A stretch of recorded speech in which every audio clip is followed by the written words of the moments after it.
Haduh, maaf ya telat upload lagi. Setelah kemarin komputer kena virus yang mengharuskan install ulang, sekarang Mimin lagi demam nih. Ya mungkin faktor install ulang komputer juga yang mengharuskan Mimin bergadang karena harus installin semua program dari nol lagi. Dan karena agak pucat jadi video ini Mimin buat tanpa facecam ya. Lalu ngomongin episode ini, menurut Mimin episode 8 ini adalah awal dari mulainya konflik yang sebenarnya. Yap, konflik itu adalah cinta segitiga yang sekarang mulai terang-terangan, dan mereka pun mulai bersaing secara sehat merebut hati Chungi. Belum lagi di sisi haram, langkahnya akan terganggu oleh kehadiran iblis jahat yang selalu muncul ketika dirinya dekat dengan Chungi. Tapi walaupun ini titik terang buat Pangeran Yangmyung, justru hal mengerikan tersebut adalah batu sandungan buat Chungi yang nantinya akan membuka cinta yang sesungguhnya kepada haram. Oke, sebelum kita masuk ke sinopsis episode 8 ini, bantu channel Mimin ini dengan cara menekan tombol subscribe-nya ya, agar Mimin tetap semangat memberikan konten-konten menarik untuk kalian semua. Gumawo. Awal episode ini dibuka dengan kenyesekan Pangeran Yangmyung yang harus menerima kalau ternyata Chungi lebih memilih pergi bersama Haram ketimbang dirinya. Lalu Haram pun mengajak Chungi berbicara empat mata, dan dia di sini mengungkapkan kalau alasan ketika kecil dirinya menghilang ialah karena dia malu untuk menemui Chungi dalam keadaan buta. Belum lagi tak lama kemudian orang tua Haram dibunuh, yang membuat Haram memiliki sikap seperti sekarang ini. Dan walaupun dia terlihat acuh kepada Chungi, namun sebenarnya di dalam hatinya dia tak mampu untuk berpura-pura kalau dirinya merindukan Chungi. Di sisi lain, surat dari petugas Kim akhirnya sampai kepada Raja. Dan kini Raja tahu kalau Pangeran Juhyang sudah mengetahui rahasia iblis tersebut. Oleh sebab itu, Raja harus segera menemukan pelukis berbakat untuk dapat melukis lukisan Raja terdahulu untuk menyegel iblis tersebut. Belum lagi, sepertinya Raja juga akan segera meninggal dunia, jadi dia harus cepat-cepat melaksanakan rencananya sekarang. Dan dia pun mengirim dua surat kepada Pangeran Juhyang dan juga Pangeran Yangmyung, di mana Pangeran Yangmyung diminta untuk segera mencari pelukis berbakat, sedangkan Pangeran Juhyang diminta untuk tetap stay di tempatnya sekarang agar dia selamat. Mungkin maksud Raja jangan berharap menjadi bintang yang bersinar seperti putra mahkota, karena jika dia memaksakan maka dia akan tewas. Pangeran Juhyang bersama Misu mengadakan rapat, dan mereka harus menemukan iblis tersebut segera. Mereka yang curiga kalau iblis itu ada di dalam tubuh Haram, berencana mengambil darahnya Haram agar bisa mengecek kebenaran tersebut. Dan mereka pun memasang berbagai jimat di dekat Haram, sampai menyuruhnya untuk datang ke kediaman Pangeran Juhyang secara langsung. Nah, di tengah rapat tersebut, Haram diinterogasi banyak oleh dukun Misu dan memaksanya untuk mengingat kejadian belasan tahun silam, di mana dirinya pernah dikorbankan untuk mendatangkan hujan. Dan mereka juga ini penasaran dengan kekuatan apa yang menyelimuti tubuh Haram. Tapi Haram bersikeras mengatakan tidak ingat apapun yang terjadi kepadanya. Nah, perkataan Haram ini tidak sepenuhnya berbohong ya, karena memang ada bagian-bagian ketika dirinya berubah menjadi iblis, dia tidak dapat mengingat apapun. Tapi di balik itu, dia menjadi curiga karena terakhir dia tak sadarkan diri ketika bersentuhan dengan Chungi. Pangeran Yangmyung ternyata tidak menyerah dengan cepat.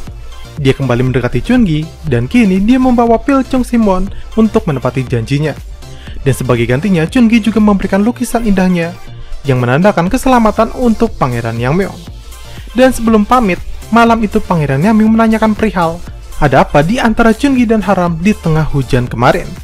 Tapi karena Chungi terdiam, Yangmyung pun langsung pamit untuk pergi. Dan esok harinya Yangmyung pergi menemui Cendekiawan Ha untuk menanyakan pertanyaan yang sama. Di sini Haram menjawab kalau dirinya dan Chungi sudah saling mengenal sangat lama. Dan Haram malah balik bertanya, mengapa Pangeran Yangmyung begitu tertarik dengan hubungannya bersama Chungi. Karena hal tersebut sebaiknya tidak ditanyakan karena merupakan urusan pribadinya. Dan di sini Yangmyung malah meragukan ketulusannya Haram, karena kalau memang perasaan Haram tulus, dirinya tidak akan membiarkan Chungi jalan di tengah hujan sendirian. Dan Haram mengalihkan pembicaraan dengan membicarakan tugas yang seharusnya dari Pangeran Yangmyung. Dan mulai saat ini, keduanya berjanji dalam hati mereka kalau Yangmyung akan merebut hati Chungi, sedangkan Haram tidak akan melepaskan Chungi. Di Goa Won, tugas pertama Chungi adalah menyalin peta dari Somungwan atau lembaga astronomi kerajaan. Yang jelas tugas ini membuatnya bertemu dengan Haram setiap harinya. Bahkan Haram pun bertugas menjadi pengawas kinerja dari Chungi nantinya, yang membuat mereka akan semakin dekat.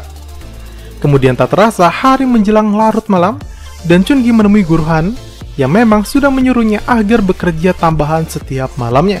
Dan pekerjaan itu adalah melukis potret raja seperti yang pernah dilakukan oleh ayah Chun-gi dulu.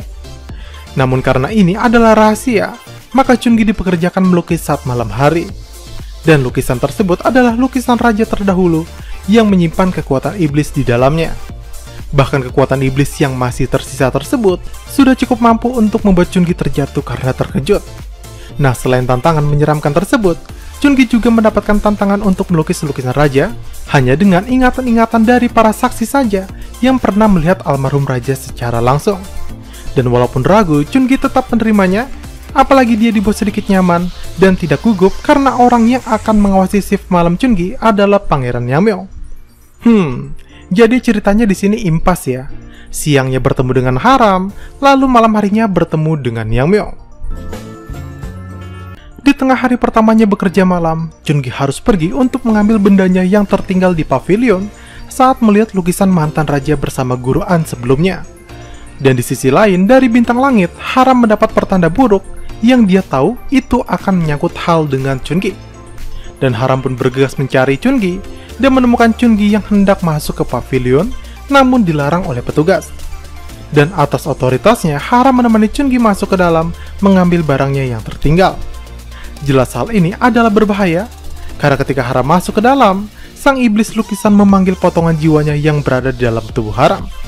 Iblis tersebut pun terus mengatakan mata, berharap matanya ditemukan kembali. Dan karena melihat ada keanehan dengan Haram, Chun-gi langsung mengajaknya keluar. Dan Haram pun akhirnya mulai berubah perlahan menjadi sosok iblis. Itu ditandai dari aura hitam yang keluar dari tubuhnya. Sedangkan di sisi lain, ternyata Dukun Misu tahu kejadian tersebut lewat penjaga yang layaknya CCTV berkat jimat yang ditanamnya pada tubuh penjaga tersebut. Dan dia pun bergegas untuk pergi.